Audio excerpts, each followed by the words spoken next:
wallahi muddin ka san cewa ka zalunce mu ka dawo kamfen yankin mu wallahi ko da igwa kake yawo kai ko da uwar kake yawo akan ka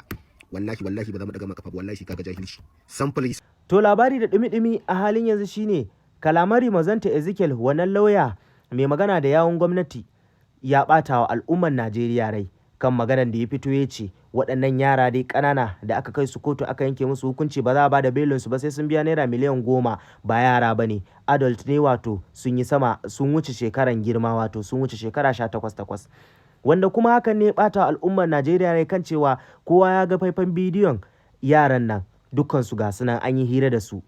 ga sunan an faɗa an gansu, amma kuma haka wannan lauya ya fito ya fetsa da ido ya ce shi ba yara ba ne. Wanda wannan magana shine ya ƙara fusata al'ummar Najeriya, inda suka ci to lalle abun ma akwai renin hankali a cikinsa.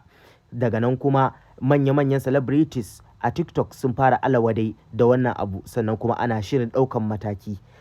A cikin dai waɗanda suka yi wannan magana akwai ɗan Bello da kuma Danfo, kana kuma da ƙauye State Material da sauran manya-manyan 'yan TikTok dai sun fito sun yi alawadai akan wannan abu. Sannan kuma sun shawarci da al'umma da kan cewa kar a ce za a wani je a wata da hankali, a bi komai sai sannan kuma a bi doka, amma kuma kowa ya sani cewa ya tanadi katin zaɓensa idan Allah ya kai mu 2027, kowa ya san wani shugaba zai zaɓa, saboda rashin shugabanci na gari shine ke haifar da matsala a ƙasa baki ɗaya. To ga dai abun da ɗan Bello ya faɗa, sai ku gane wa idonku, saboda abun da ya faru ya mugun ɓata masa rai, sannan kuma ya alawade da wannan abun da ya faru.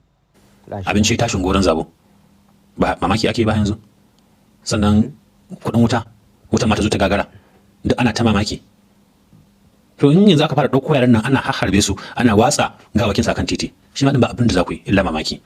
Ku ci gaba da zama haka nan, babu wani wanda zai zo cece ku ya kamata ku cece kanku da kanku daga wannan zalunci da cin mutunci da tashin hankali. To daga nan kuma shi ma Danfo ya yi alawade da wannan abu, inda ya bayyana cewa Allah ya kai mu shekarar 2027 lalle mutane za su sha mamaki. Gashi nan shi ma maganganun da ya yi. Allah kai mu lokacin zaɓe, mutum ya zo yankin makamfen